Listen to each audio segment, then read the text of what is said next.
Okay, I've got a message that we're now streaming live on YouTube, so thank you for your patience, members. The first item on the agenda is, let me go back to my agenda, apologies. We've received apologies from Councillor Ken Pritchard. I've checked and all other members of the local pension board are present. So I'll move on to the item 2, which is the appointment of chair and vice chair. Do I have a nominee for the appointment of chair, please?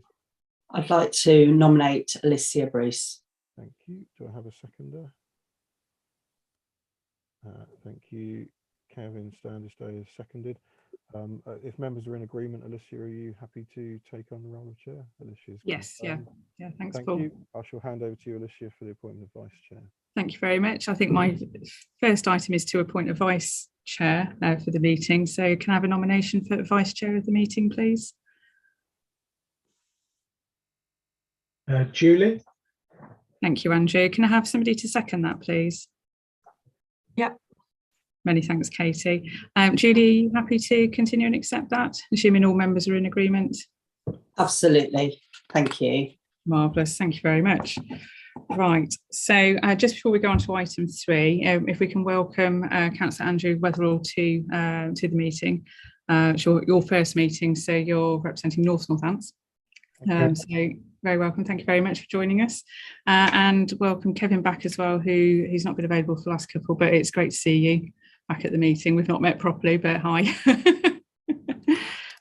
So can we just cover off any declarations of interest? No, I'll take silence as no. So if we can move on to the minutes of the last meeting, which was held on the 27th of January.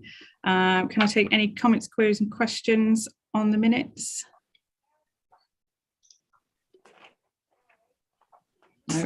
Are we happy to approve those? What's your procedure for that? Do you need them physically? Katie, so have you got a question? Or is that in a... No, sorry, I was agreeing. Sorry. Yeah, that's fine. And just for members to note, on page 13 and 14, there are the minutes of the meeting held in private. So if we wanted to discuss those, I think we'd probably have to stop streaming, but are we happy to approve those as well?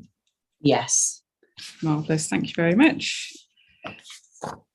Those items. If we can move on to agenda item number 5, which is the action log. Michelle, did you want to raise any comments on this? No, I've got nothing further to add unless anyone's got any queries. No. With regards to the third item, does that want to remain open, or does that want to be closed now? So it just want to be moved to sort of your ongoing business as usual? I'm happy either way, depending what members would prefer. Yeah. What would members prefer? Would we rather sort of see this one through to conclusion, or just leave the officers to follow that up? I think leave the office to follow that up. Yeah, no, I agree. I think we're happy to close that item down. Thank you very much. So we are now on to the first main paper of the meeting. So agenda item 6, the administration report. And Michelle, you're going to take us through this? Yes, thank you. So I'll talk you through a few key points on the report. So under section 5, where all the details held, just really to flag there the key performance indicators. Just really they've been all Michelle, sorry to interrupt. Are you able to turn your volume up very slightly? Is that any better? I don't know. Can members hear a bit better? No, yeah, if you... Is that any better? Yeah, little bit. Yeah, anything you do to crank yourself right up. So you're leaning into the screen. I'll talk a bit louder as well. Is it where your microphone is? Is your microphone just not picking up? Maybe. Is that a bit better? Yeah. No, that's grand. Thank you. Sorry to have interrupted you. No problem. I'll start again. So yeah, under section 5, where the main detail is, we start with the key performance indicators, which are shown they've been consistently good there, with all the indicators being met with the exception of 2.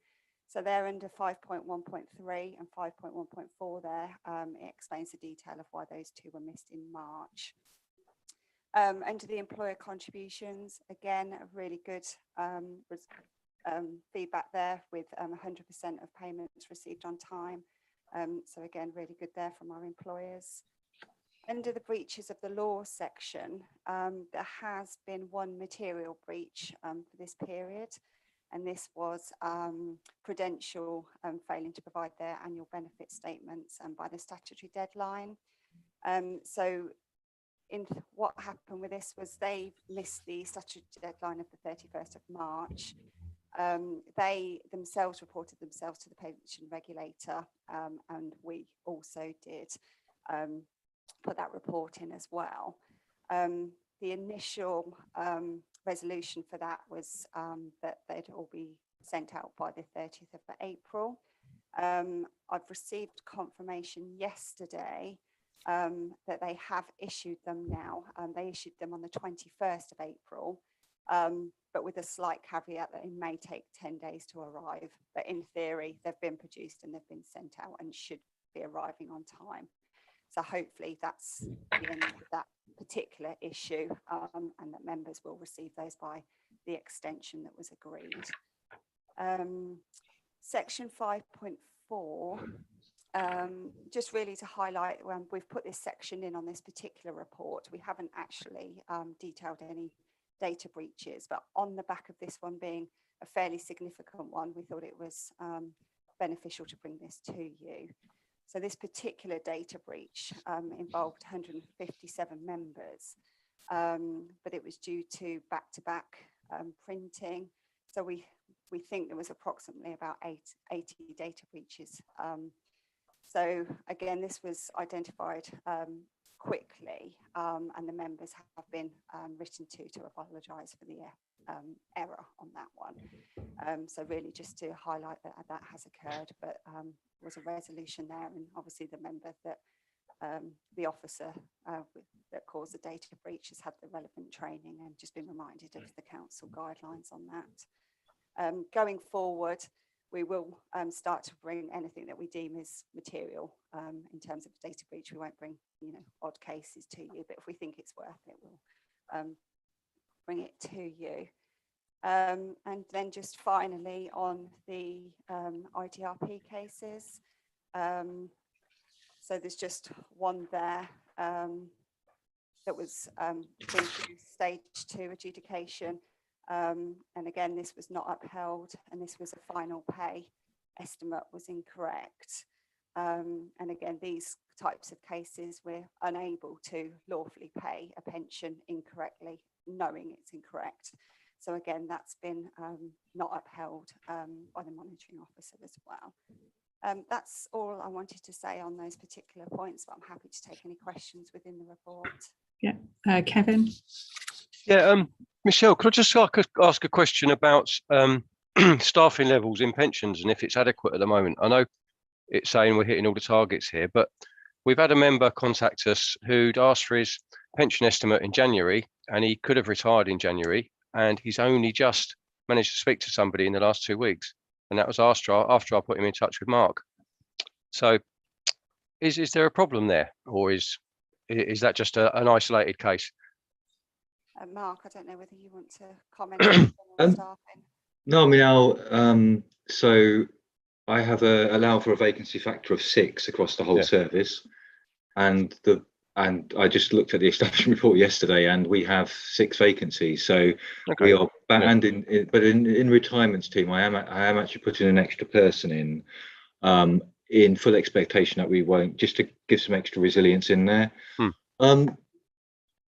Generally, when there are delays around estimates, it's where we aren't getting information from the employer, because the member sends a form to the employer, and then the employer has to complete all the pay details. Right. And then once we've got that, we can process it literally within, we've been effectively operating on live cases for quite an extended period of time now without delay. So, I mean, ones do slip through if they're particularly complicated. Sometimes I think where we probably are at our weakest is where we need to have multiple teams involved in a case, because there's maybe outstanding case, but I'm not aware now of any sort of pressure coming from lack of resources. There should be no excuse regarding lack of resources, to be quite frank. Okay, that's cool. I mean, I did say to the member when they contacted me that I was surprised because, you know, I don't generally get those complaints coming through from people, and I think it's isolated. So, but anyway, it has been picked up now, thankfully. So hopefully they can move on and retire if they feel they can, you know. So, I mean, literally everyone that crosses my desk, which is relating to really extended delays, is due to the lack of employer information, and that's not always, okay, to be clear, right. that's not always WNC. I'm talking across the board. Yeah, well, this is a Children's Trust Yeah. member. So, yeah. Yeah. Okay, brilliant. Thank you. No, thank you, Kevin. Thank you, Mark. Any other questions from members? I've got a very quick one just on the data breach, and it's great to see that being reported because that shows, you know, that level of transparency, which a lot of the Data Protection Act is around, being transparent with what happens with data. Was this one that was reportable to the ICO? No, so what we did, we reported through WNC channels and asked for their opinion. So they didn't think it was reportable, but I believe, and Mark might be able to clarify this, that they did run it past them as an information piece just to make sure that that was their correct understanding. No, that's fine. Because I suppose thinking about the impact on the scheme member, I suppose the impact is that some of their name and address have been shared with somebody it shouldn't have been shared with, so they've not been put at any other disadvantage as a result of the breach, other than that their name and address has been potentially shared with somebody that shouldn't have been entitled to that information. Yeah, it's some really low level personal information. I mean, even there's no financial information, and even the NI number was redacted. So it was that very basic identifying information, unfortunately, which was shared. And I think this is obviously the human intervention in the process, which failed on this occasion. But we're obviously once bitten, twice shy. I'm not expecting this to happen again, obviously. Yeah. No, thank you very much. So I think what you require to do is just to note the report. Yep, if we're happy to note the reports, then we can move on to the next agenda item, which is agenda item number 7, the governance and compliance report. So Michelle, you're taking? Yes, thank you. Marvellous, thank you. So yeah, just a few things to pull out from this report. So under section 5.2.2, with the representation in the asset pools, just really to confirm to the board that there was a decision made on the 7th of March at the joint committee to now allow 2 observers on a rotational basis to attend joint committees. So that's really good news. So for each local pension board, there needs to be 2 observers that are agreed, and it's desirable that one is a scheme member representative as well. And then after the first year, these arrangements will be reviewed. We haven't received all the full details of how that's exactly going to work and put in forward those 2 members, but obviously it might be an idea at this point to start thinking about whether you may be personally interested in attending one of those. So the next steps are, I believe actually the inter-authority agreement is actually currently under review now to reflect this change. And once that's been formally agreed, we can then update our governance and compliance statement and the council's constitution just to reflect that. So we're all above board in terms of governance on that as well. Yeah. So the next thing just to pull out really is on the... Okay, do you mind if we just cover that off in terms of some member input into that? See, Andrew, you've got your hand up if you've got a question. Yeah, I wonder if you could help me understand a bit more. What's the rationale and thinking behind their decision not to get member representation on that? Because I'm obviously I'm a strong advocate of member representation on these things, and I don't understand why they wouldn't, and why they would not follow the guidance on this. Is there something you can shed light on there, please? It's quite a history about how we've got to this point with the representation. I think probably Mark's best to answer because he actually attends some of these joint committees. Did you want to?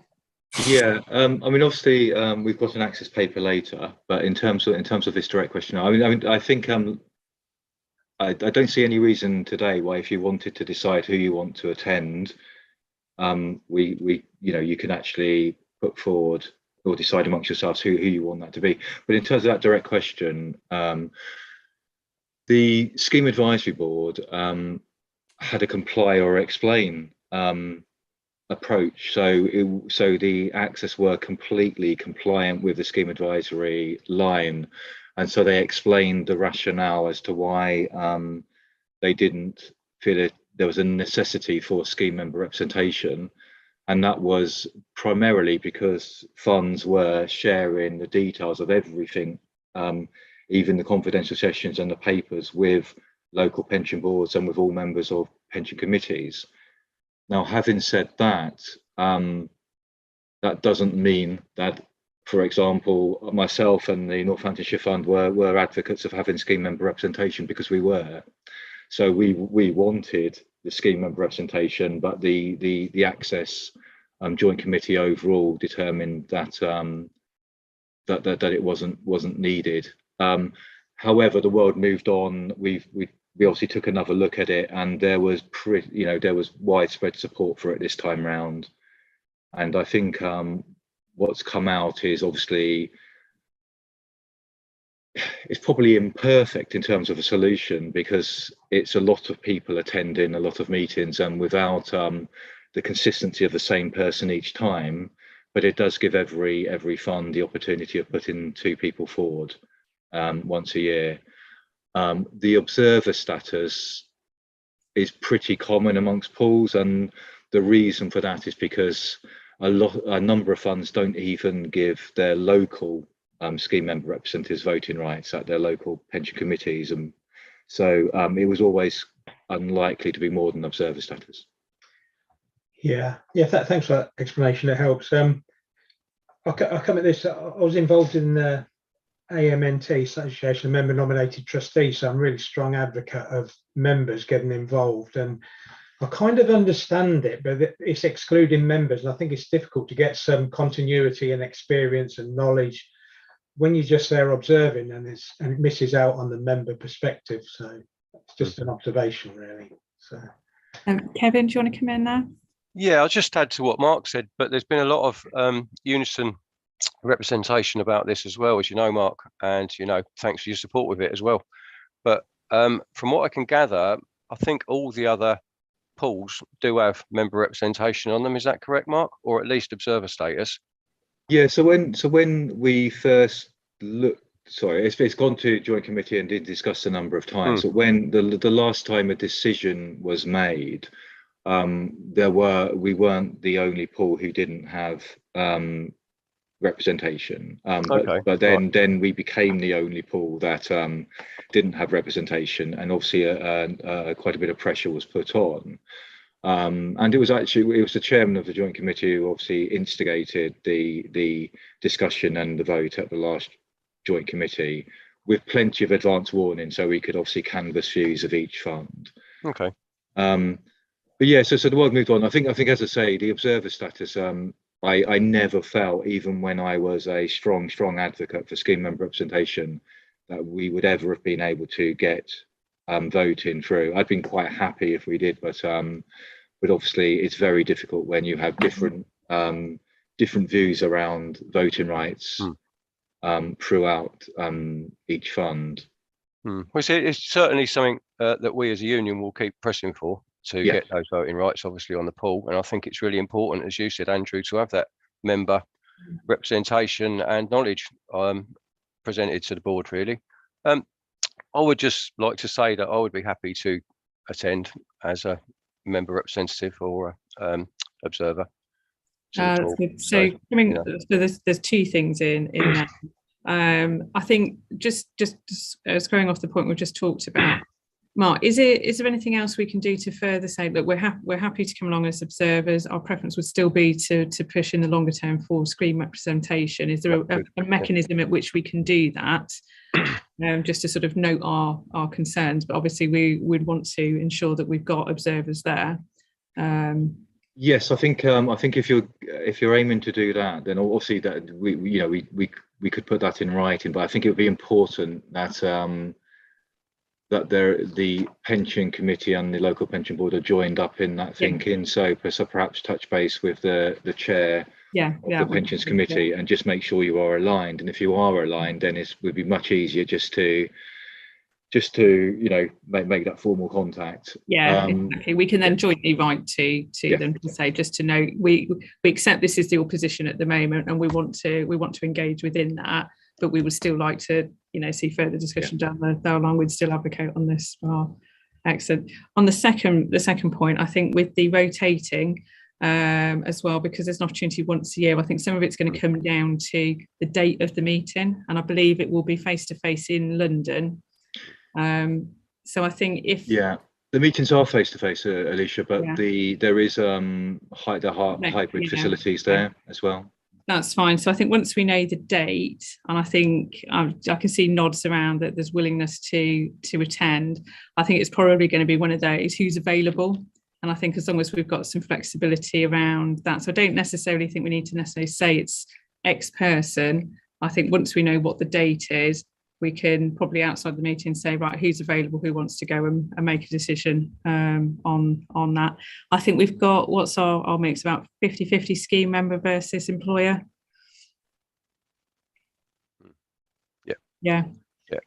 And my reasoning for putting my name forward, Alicia, was just because of the pressure that Unison's been putting on absolutely. Quite an extended period of time now to try and get this to happen. So I'm sure they're saying minimum of one scheme representative. So that's not to say two couldn't go if an employer wasn't available, or make sure we got an employer in and that. But I think closer to time, once we know which meeting we're invited to, we can sort that out. But we'll support anybody to go. I think what we have to do is make sure somebody goes. We can't miss the opportunity.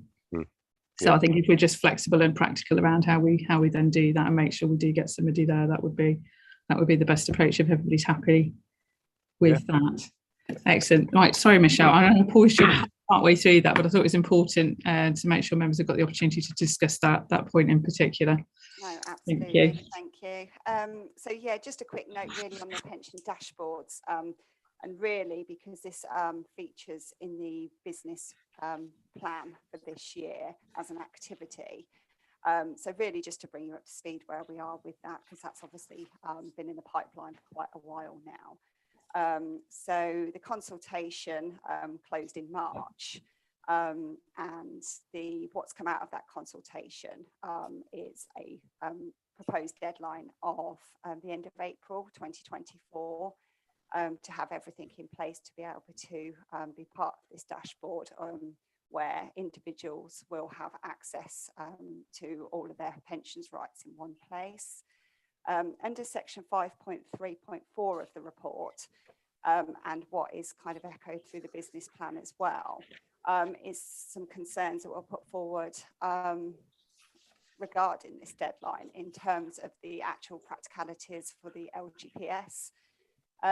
So really it's just an update there to say we're obviously working to the provisional deadline at the moment, but following the response to the consultation, we're waiting to hear whether there'll be any further movement on that, particularly for LGPS. And if there is, obviously we'll realign to what that is. But that's where we are at this current point with that one. So under the governance 5.6 of the report, just briefly to touch on where we are in terms of the Northamptonshire Pension Fund and vacancies that we had in that space. So the pension committee vacancy is still vacant at the moment. We first actually went out to recruit to that position in August 21. And at that time, there were actually 2 vacancies. So we managed to fill one of those vacancies through the recruitment channels, but not the second one. So we've gone out again in February this year to try and recruit again to that position. And again, we've had no interest at that point. So what the plan is now, obviously it's really important with the number of employers that we have in the scheme to have appropriate representation in that area. We're going to re-advertise again in May, so very shortly. But we're just going to try a few different methods, and we've had some feedback from some of our committee members about other things we can try as well, to just try and get a bit more interest in that area and see if we can recruit to that final vacancy there.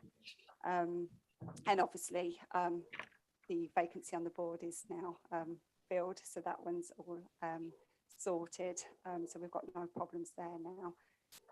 And the only final thing to mention on the report, we've put in a section there under 5.6.3 on policy and strategy updates. So we were due to review the payment of employee and employee contribution policy, which we have done. But actually, upon review, very little at this stage has changed, apart from a few job titles and small wording changes and references to LGSS. So in order to comply and demonstrate that we've reviewed the policy, we've just put a section in this report to reassure you that it has been done, but we didn't feel it appropriate to bring the whole policy just for those minor changes. So we'll do that for any reports going, any policies going forward that we feel that the changes are so immaterial that it just needs a comment. And obviously they've been published on the website now as well, so anyone can go and have a look at those. But apart from that, there's just the usual training opportunities in the appendix. But happy to take any questions. No, thank you. Any questions from members? Just on the vacancy, I was just thinking about it while you were talking about it in terms of how you're advertising it. Have you previously sort of written to the chief execs or finance directors or chairs of the employers and asked them to nominate somebody in sort of a direct approach? Or yeah, so what we do, we've previously emailed out to every single employer, and we tend to use the main contact there. So depending on who they've listed as the main pension contact, sometimes it will be the chief exec, sometimes it will be, you know, head of finance, that kind of thing. And we've basically asked them to nominate somebody or find somebody within their organisation that would be willing to do the role. But as of yet, we haven't heard through that particular channel. So it's just whether we also put something on our internet as well and flag post that to kind of say, here are the details. But yeah, I think, I don't know whether because it's the employer role, because it effectively means potentially people taking time off work to attend meetings and do the training, whether that's a particular issue. But we'll have a think when we go back out again in May about a few other opportunities through like the LinkedIn. Yeah, I think perhaps if through any of us here, through our own networks, if we know somebody who might be suitable, give them a bit of a nudge. So yeah, certainly, because I was on the pension board previously, and that was certainly, I think it was a letter to the organisation, and yeah, it's just finding somebody who's got a particular interest in pensions as well. So okay, well, hopefully we'll be successful with that. Marvellous. Right, any other questions? If not, we shall note this report and move on to the next. Excellent. So we are now on agenda item 8, business plan. Are you taking this as well, Michelle? No, Mark. I've got the next couple. So yes, so we've got the business plan update, and then following that, we've obviously got the new business plan for the current year. So probably the best way to go through the business plan update is if you turn to page 55. Which is the appendix, which contains sort of a summary of all the activities for the year, and I'll just go through that, and then after that look at the finances. So in terms of sort of the end of year position, as it were, we completed work on investment consultancy services tender and reprocured Mercer. Northern Trust were reappointed again as the custodian to the fund after, first of all, a framework success for the whole of Access, and then we individually called off of that framework once it was established with Northern Trust. The actuarial benefits governance and the pensions administration and indeed the legal are all in the current year's business plan, which I'll touch on when we come to that. But they got to the point that we expected, obviously, in last year's business plan.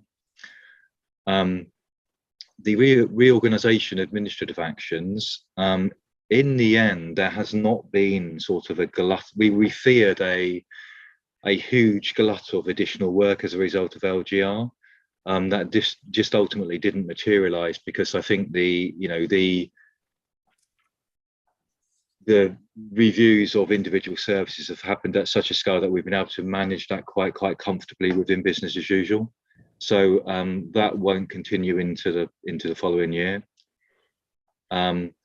We did review and have completed the review of the business continuity plan. So that's completed from the fund's perspective.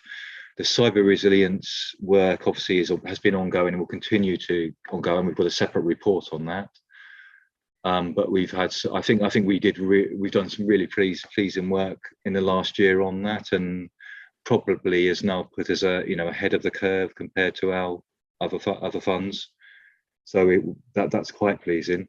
The PASA accreditation was a longer term objective, and I'm actually not planning on that. Isn't in the new business plan. And the rationale for that is, I think, because of everything that we've got coming through, I just simply don't think we can accommodate it in the medium term. There are so many projects over the coming years that that would be, I think, a nice to have. We have been seeking and obtaining customer service excellence accreditation for a number of years now. And again, that has enabled us to improve customer journeys considerably. So I don't think the PASA accreditation is actually needed at this stage, and therefore I have not put that in the new business plan, and the pensions committee were happy with that. Moving down, obviously the regulator's code of practice has not come out in the timeline we expected, therefore we haven't had to or been able to do the work and we wanted around that, so that's transferred over. The GMP rectification was a longer term project that will conclude in the current year's business plan. The McLeod age discrimination remedy, obviously, we've had work in the last year which has been around gathering of employer data. Broadly to plan, although I would say it's probably because we've given extra opportunity to employers to provide that data, the deadlines did move. What I would say there is part of the reason for that is because the deadline as to when the rectification will actually take place has been pushed back by government as well. And so the period for employers to provide us with the data has effectively increased. The evaluation, we did some preliminary work in the last year. That mainly is, of course, this coming year.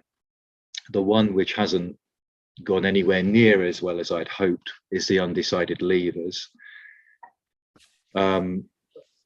Gosh, well, I think when we come to the next business plan, I'll probably talk through that in more detail. Will probably be best as opposed to talking here. But yeah, cut a long story short, I hope for progress, and we've pretty much been static on that. So that was the one disappointment, I think, for the year. The liability reduction exercise, I mean, this was primarily people who had refunds and had never claimed their refund despite chasing. It was trying to encourage them to claim refunds. And again, we did quite a bit of work on that, but reached a point where I couldn't continue to support that with wanting to progress the undecided leaver records. So you may recall that we did stop work on that during the year. The AVC review has just concluded, so the potential issues were of such a magnitude that they couldn't provide the information to Aon, who were conducting the review for us, in order to complete that review. That just came in the other day, so we do have to still review that documentation, and then we'll bring that, you know, forward for appropriate action once we have done so. So that review effectively concluded just after the end of the year. Multiple investment strategies, you may recall we investigated and decided that it wasn't for the fund right now. There was no material benefit to in putting in place different investment strategies for different types of scheme employer. It wasn't going to deliver a material benefit to anybody. The employer covenant monitoring project was a precursor to the valuation, and that concluded and went well, identifying the higher risk employers, and is going to enable the, you know, higher quality discussions with them as part of this valuation process. They typically are employers who are legacy ones where there are no guarantees, and you know they came in at a stage where perhaps they would have not been allowed in now in the way they did at the time. But it can also include you know, colleges as well, for example. Yeah. Yeah, they changed the landscape on colleges, really, haven't they? Yeah. So in terms of this profile. Asset pool, we'll talk later, but the project has, you know, continued as expected during the year. Obviously, the one area where we did huge amounts of work was on the responsible investment policy, and particularly the climate action plan that we have put in place, which is effectively on the agenda at every investment subcommittee now in terms of moving that particular project forward. We have a property strategy review that, with the permission of the chair of the pension committee, we actually delayed in order to be able to generate time in the investment subcommittee to discuss the climate action plan and progress that. So that was a deliberate move in order to get the capacity to deal with the RI activities. And then finally, benchmarking and reporting did conclude with a revised quarterly performance report for the investment subcommittee around investments, and a slightly tweaked, I would say, way of benchmarking some of the more esoteric asset classes, such as private equity and other alternatives. I'll pause there before I say anything about the Appendix B, which is the financials, just to see if there's any questions around last year's activities. Any questions? It's Andrew. Yeah, it might be a bit unfair because I haven't got full familiarity yet, and might be my unfamiliarity with the specifics of the scheme and its scale and complexity. It's just an observation and a follow-up question. The observation is there seems to be a significant amount of activity going on of a very material level, and yeah, is this usual? Is this normal for this scheme? Because there just seems a lot of highly complex things going on over and above the normal, you know, rhythm of a pension scheme. That's just my observation, and it's a lot of meaty stuff. Is this unusual or not? And obviously, have you got the resource for that? You mentioned about that earlier on, that you felt your compliment was okay, but I would say we've gone through periods, for example, when we've had lots of concurrent procurements and things like that. I would say the McLeod is a particularly big exercise, although, you know, we are looking for quite a large system-led solution to that. So I think, you know, I'm expecting a huge chunk of that work to be system-led, with the, you know, the rectification where there are records we need to go in and deal with, to be where you need to go in. I think McLeod is something where you're going to have to look at massive tranches of the membership, but actually the impact on individuals will be very, very small, but quite niggly where you have to go in and deal with them. So to a certain extent, it's a wait and see as to how many we need to go in and manually intervene on. And I think with that, there may well be the need to increase resources for a period of time to deal with it. So I do fully expect that once we know the numbers involved, we may need to put some extra resource to deal with McLeod, for example. If I can't get the undecided levers moving in the manner I want this year, then the solution may well be more people. But I guess in a sense, we may as well talk about it now because it crosses over between the two reports.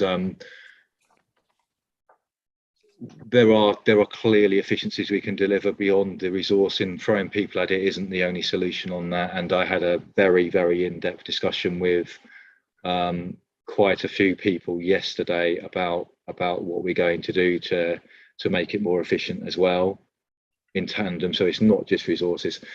This is pretty normal for a business plan for a pension fund, though, Andrew.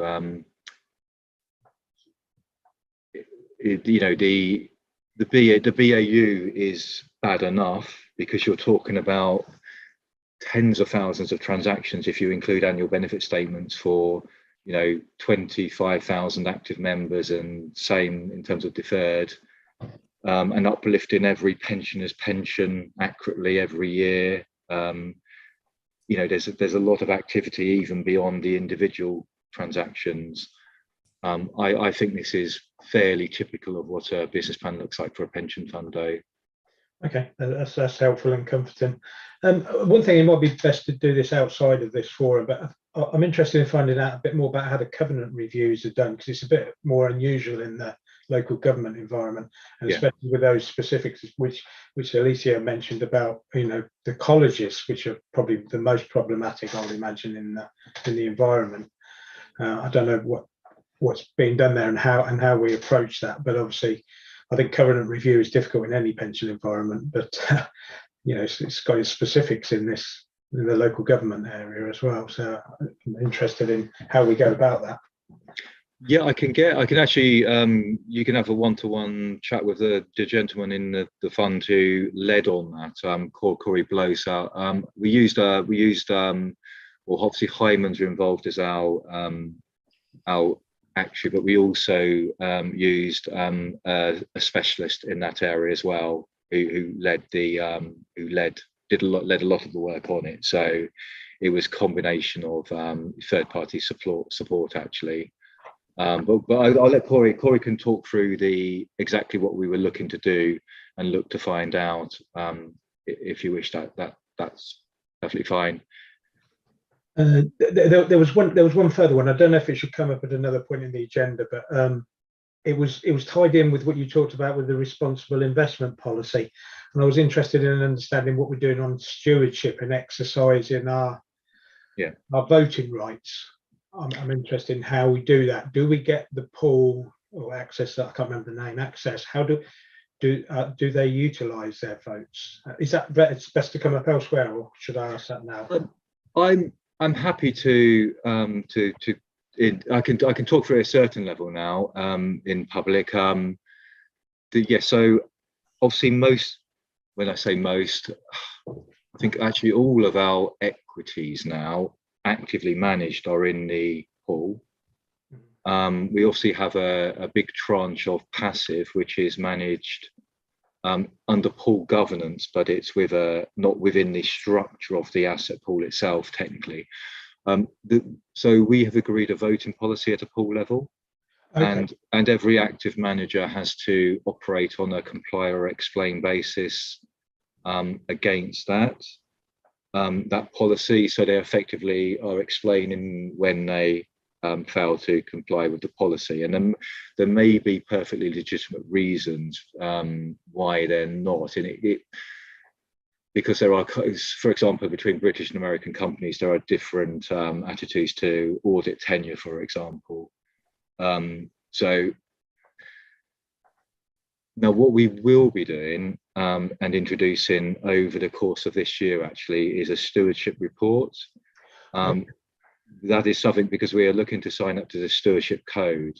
And one of the things that we will be putting in place by the summer is a report which will analyse and report back what's happened within each of our active managers and how they have voted and how that's been in accordance with the policy. And we'll also be reporting engagements that have taken place, or the most high profile engagements that each manager has undertaken. And the other thing which I think is relevant is that we're also a member of the LAPFI, which is the Local Authority Pension Funds Forum. And this is collaborative action. So whenever, if any fund who's a member of LAPFI owns a particular stock, then LAPFI can collaboratively engage on our behalf with that stock or company, should I say, and then they report back on what their engagements are, how far through the engagement pathway they are, what they're trying to obtain from that engagement as well. And the final thing I think is worth saying is that when we bring a manager into committee, we challenge them on their engagements. When officers have direct access to those managers, we have our eye on the agenda and discuss those engagements. And equally, every 2 weeks, on a rolling basis, the managers who are on the Access platform are seen by officers of the pool, and they talk about their engagements and voting, etc. there as well. Thanks. That's really helpful. We've got a lot of power and influence there, and we should make sure we use it for and exercise that. When we're bringing the things together and getting some strength from our unity there, so we can get a good voice. That's good. Thank you. That's helpful. Excellent. Any further questions on that section? I think, Mark, if you've got Appendix B just to talk through. Only very briefly. Sorry, Julie, have you got your hand up? Yeah, it's just a question really in relation to the procurement, and is there a reason why they're all happening at the same time? Is there a logical reason behind that, or will they be staggered in the future? Well, I produced a Gantt chart the other day, which are not actually all at the same time, but they are quite close, and some of them are really long term. So one of the issues is the software procurement. I need a 1 year lead time from when we conclude the procurement to when it goes live, because if we change software supplier, then literally everything is up in the air and and needs to be we did procure actual benefits and governance all as a single procurement originally, and so what we have done is we've shifted them slightly so they are a bit further apart. But the reality is it certainly is manageable from the planning that I've done, and I'm making sure that in terms of senior officers, no senior officer is part of more than 2 procurements through this period. So we're spreading it across the team as well in terms of expertise. Good. Okay, that's good to hear. Thank you. Thank you, Julie. So back to you, Mark, on Appendix B.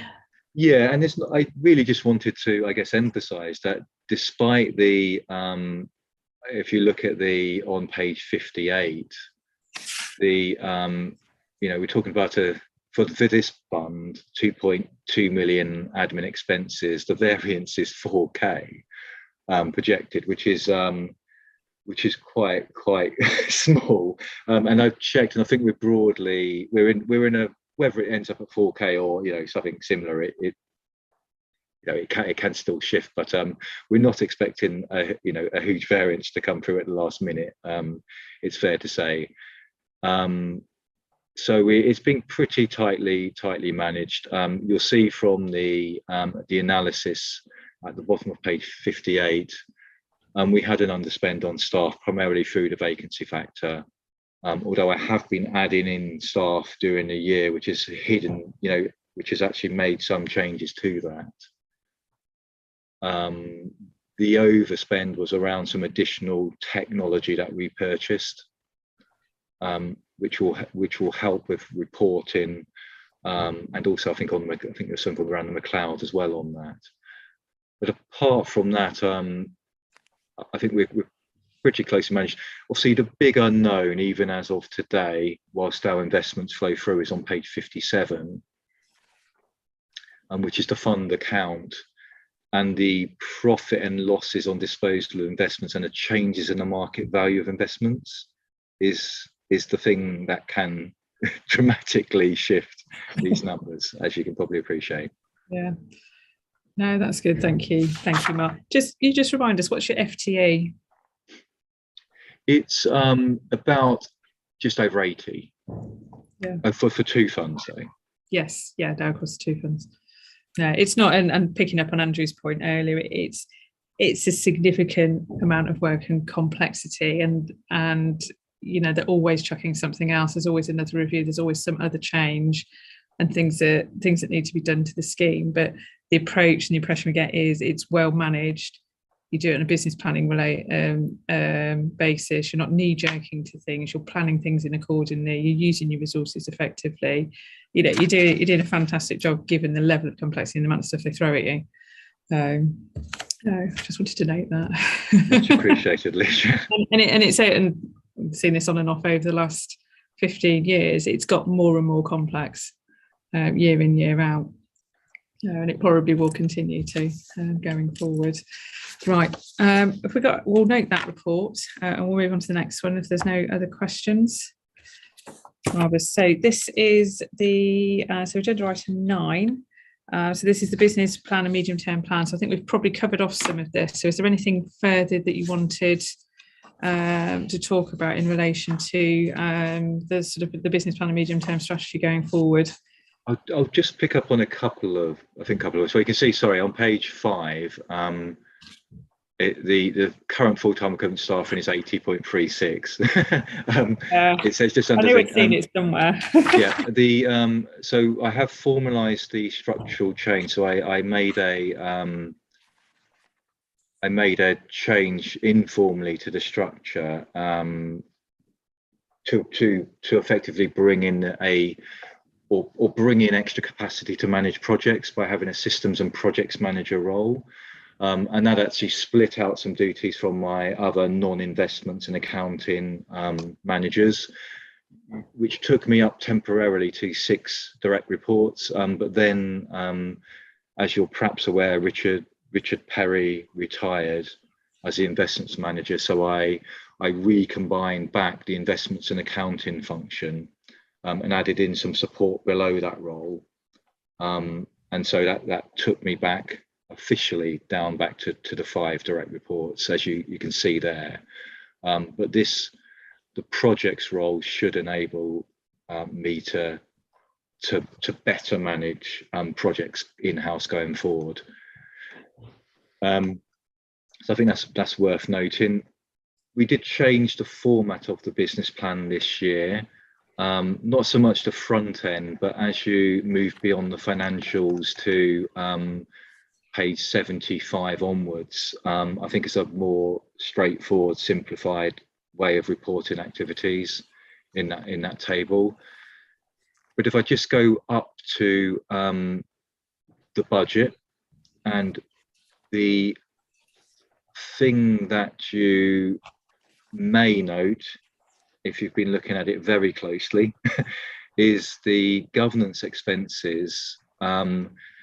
They actually, I think it's probably the one standout. They do go up dramatically in 22-23 and then drop down again in 23-24, and that is the impact of the valuation. So actuarial costs tend to go on a 3-year cycle where there is a peak every 3 years. Although that perhaps means we should have done something with, no, that's fine, sorry, 25, 26 would be the next peak, wouldn't it? that's the only thing I think to note around the budget. Is there anything up to that point before I start just mention a couple of things about the activities?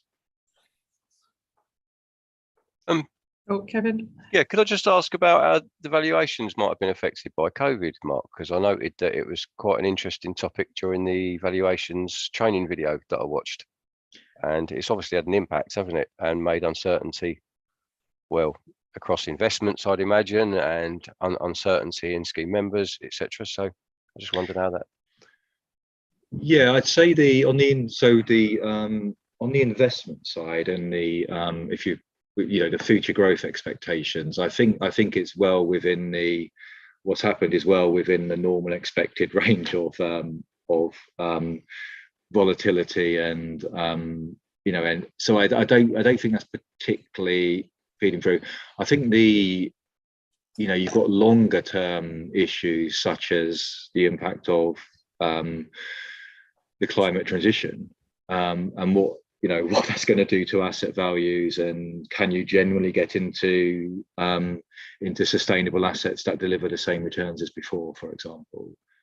But I think that's pretty much within the funnel of expected outcomes that has always been, or has for a number of years been, evident in the modelling process.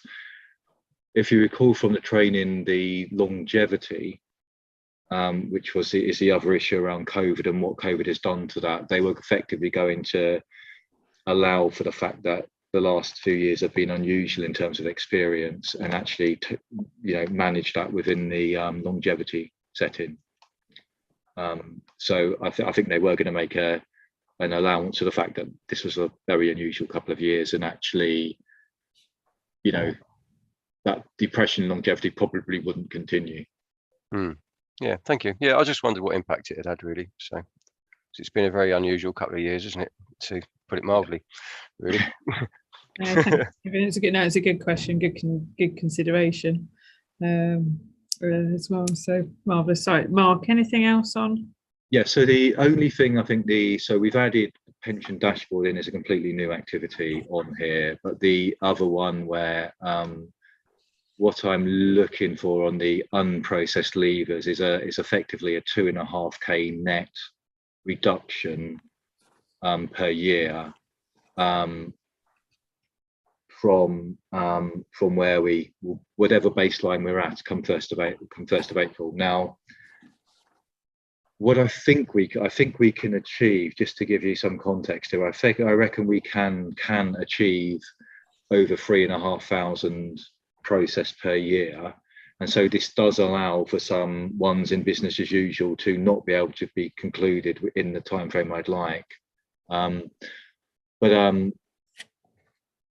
in terms of the ones we've got, so out of all of the unprocessed levers we've got outstanding right now, over a third are awaiting information from a third party in order to process, and the rest are pretty much need to be looked at to establish again whether we still need information on them. So so our problem is not so much inability to pick up a record and process it. It's actually the fact that when we pick it up to do it, we can't process it, and we have to go back to employers multiple times over. And so what we're looking at is how we make that bit more efficient.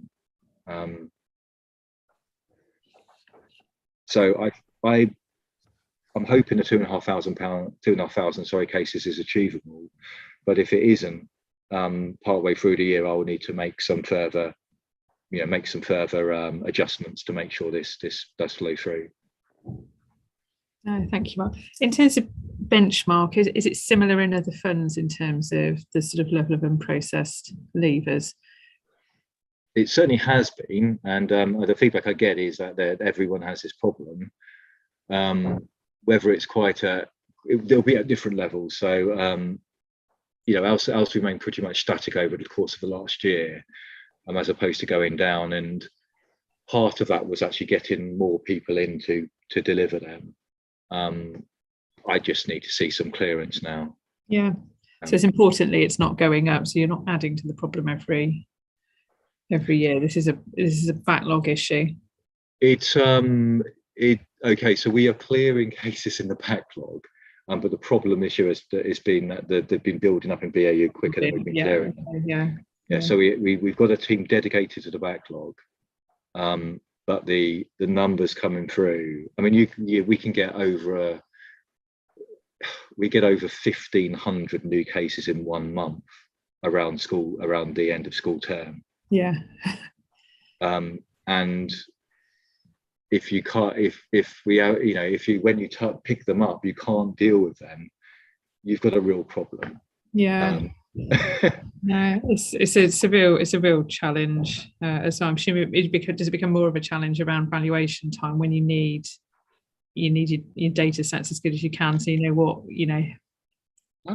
surprisingly, that's not problem, not so much the issue actually. No, because because you haven't got the incentive for the employer then, perhaps, if you're waiting for information to deal with it, if you're saying, well, you can't have your valuation if you haven't done this.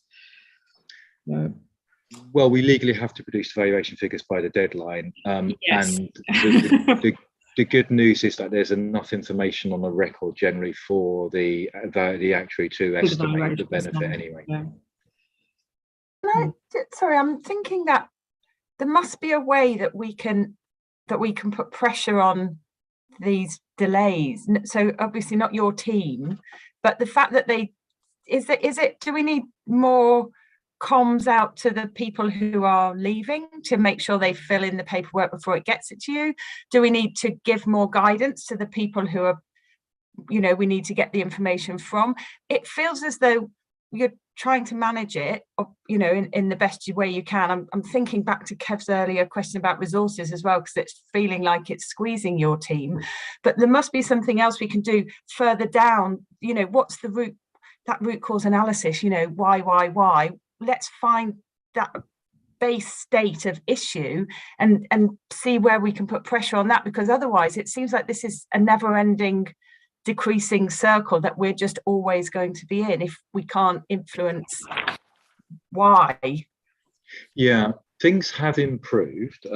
So I would say that because we've started the widespread provision of monthly information through the iConnect reporting process from employers. I think the issue, some of the issue, I think, is that we are actually potentially challenging data when we could just accept it and accept that it's an employer's responsibility to provide it.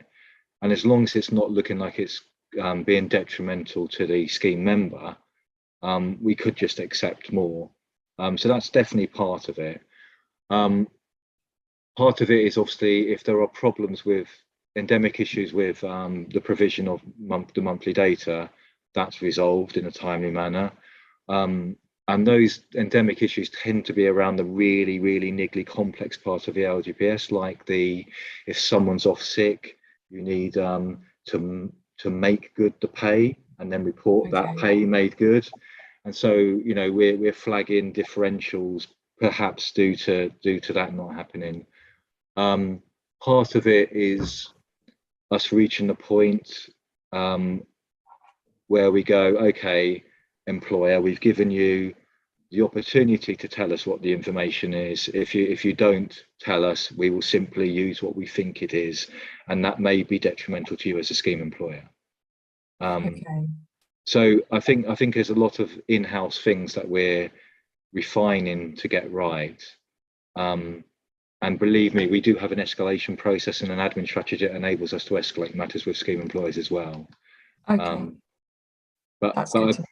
appreciate that. I understand where you're coming from, but I think I'm comfortable with the path we're on to try to get through this. Okay, because otherwise we're always going to be talking about this because it's always going to be an issue. That was sort of where my head was going, but it sounds like you've got everything under control. So maybe this is something just as an ongoing review, as I'm sure it will be a standing item for a little while for you. Sorry, Mark. Thanks. No, thank you, Katie. And Andrew? Yeah, thanks, Alicia. It's kind of linked to something that Alicia mentioned, which was how we benchmark against others in some of the efficiency things. I wonder if I could just ask Mark, I'm trying to gauge the efficiency of the overall management expenses at 3.367 whatever million. How does that measure up against other organisations? I mean, my quick fag packet calculations, about 10 basis points of assets under management. How does that equate with others? Are we doing well? Are we mid-ranking? Are we slightly more expensive? What's your view on that? Is that something you look at?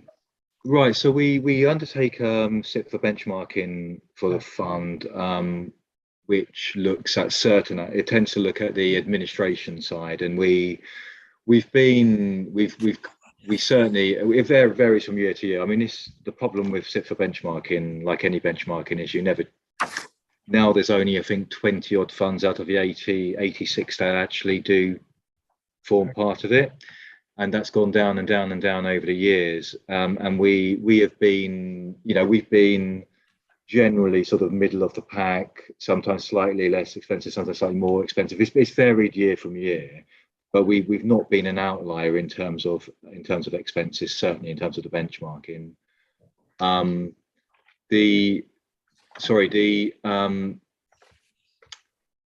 When you look at management expenses, you're then also looking at in there something very specific, which is in invoiced investment manager fees. So that completely skews the numbers depending on whether funds have fees deducted from within a pool or whether they are generally invoiced. So I don't think that's a particularly great test. There is more analysis in the actual annual report and accounts, which draws out the fees. But I should say, in the July Pensions Committee, there will be a fee analysis report from Mercer to look at how we compare to the universe and how our managers compare to the universe in terms of what they charge. We have saved millions by going into the pool, though, I would say that. Thanks. So, because I don't know if I picked it up right, we've got a higher proportion of pooled investments as well within the. Is that right compared to others? I think we was higher than the general pool. We are actually, yeah. So we were over 70% in terms of pooled. We didn't. It's interesting. The passive provider was the same one we always had, and so we didn't benefit from the same fee reduction some other funds benefited from on pooling. But yeah, I mean, what's in the pool generally is clearly less basis points for assets under management than when it was outside. But yeah, that investment expenses is a bit of a red herring in terms of the true picture. Yeah. Thank you for that explanation. Mark, you mentioned that to the July Pension Committee, presumably we'll have sight of some of that information, because it will come through one of the other reports. I was just looking at the next agenda item, actually. It's not specifically referenced, but it might be useful just have some information, even if it's just very high level, just to say where we are in terms of that. Yeah, the July is we used to call it the annual meeting, effectively, of the pension fund, where it gives the non-investment subcommittee pension committee members the opportunity to have a review of the year in terms of investments. We also bring the annual report and accounts typically to that for the first look. Yeah, I'm just looking at it because we've got the pension committee minutes, so we'll see some output from that anyway, and presumably access to that report. It'll be a public report anyway, so members will be able to look at that. And indeed, you can attend and observe the entire.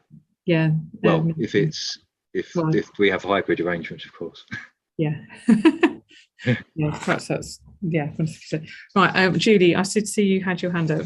Yes, thank you. Yeah, I was just going to ask a question regarding the overhead recovery from the county council. I see that's going up to 491. What's that based on? The increases there. Oh, sorry, it's going up to 445. In terms of the 22-23. Yeah, and then in 24-25 that then reaches 491. That will be with that's okay. So so the 445 as a starting point. the overheads years ago were way higher than this. Yeah. Back in around 2014, 15ish, when I took over the head of pensions role, I asked them to completely rebase it, and it went dramatically down. It's pretty much been static since then, albeit we did strip out some LGSS related shared efficiency savings out of it, so it brought down the costs again. What we did this year, there wasn't the opportunity with West Northamptonshire Council having taken over, to go through every line and reappraise them. So we put an inflationary uplift on most lines, but the one which was really looked at was the ERP system, because it looked like we were significantly underpaying for what we were getting. And so there was a discussion around that number, and there was agreement with Martin, the Section 151 officer, that what was put in was an appropriate amount. So the increase to 22-23 is simply the inflation and then a bit more for the ERP system. And then I think after that, we've simply got inflationary increases year after year. Okay. The one thing I'll say on all of that, though, is that they do need to still go through and look at every single line. So I think for 23-24, we'll see what the rebasing actually is. Okay, thank you. So in terms of the report, we're being asked to note the report, and this report has been approved, well, the plan's been approved by the Pension Committee in March 2022. Were there any particular actions, just thinking about the point you've just raised there, from the Pension Committee that need to then be sort of taken forward with that, or was it sort of accepted without caveat? It was accepted with questions, but it was accepted in the form it was taken, in terms of the budget and the agreed activities. I mean, the reality, as you probably appreciate, is that there's quite a bit of discussion with the chair and vice chair in advance of the pensions committee anyway, in terms of aligning everything. Okay, thank you very much. So I think if there aren't any further comments or questions on that, we'll move on to the agenda item number 10, the forward agenda plan. Yes, thank you. So just a couple of comments on this, really. We thought it'd be beneficial to start bringing an agenda plan to you, which sets out what we're thinking the schedule will be for the year. So on there, we've obviously got the upcoming meeting dates, and we've also put a bit of extra detail in about the types of reports, whether they're the usual standing items that we'll bring to each meeting, and also to highlight whether there's any pre or post scrutiny, really to make sure that we're getting the balance right with your role as board members. Just to say, it obviously may change depending on what happens throughout the year, especially with things that we're waiting on external influences from. But also it's another opportunity for board members to let us know if there's something on there that you're expecting to see or want to see, and we can obviously have a look at that as the year goes through. But apart from that, I don't know if there's any comments at this stage, but that was the kind of thinking behind bringing that to each meeting going forward. I've got one question, but has anybody else got any questions on it? It's only one of the agenda items at each meeting is the pension committee minutes, and also note there aren't any minutes from the pension committee at this meeting. Can you just talk us through the timing of, would we see the final approved ones, the draft ones? Because our sort of meetings there's not a sort of a dedicated pattern between when they meet and when we meet. Yeah, so what we'd have to do is wait for the approved ones, I believe, to put it, obviously, to publish them as part of this meeting. Again, depending on how the meetings fall, it works in kind of the same way with the pre and post scrutiny of some of the policies and documents. Depends on how we can fit them in. So I think in reality it will work on a meeting by meeting basis as to which particular minutes will fit in at that particular time going forward. Okay, thank you very much. Has anybody else got any other comments or observations, or even outside of the meeting, if you think of something that you think might be missed off or that you'd like to see, then yeah, perhaps feed it back to the officers. Right, I think we need to, do we just need to note this? You don't need us to approve it, do you? No, excellent. Right, we shall note that. Everyone happy to note that one? Thank you very much. Right, agenda item, what are we on to now? Oh, urgent business. I haven't been made aware that there's any urgent business.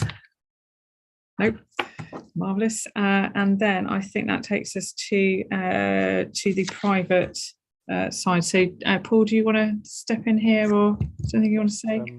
If the members of the local pension board can just confirm that they are content to go into private session, everyone can indicate their agreement. Nods, excellent.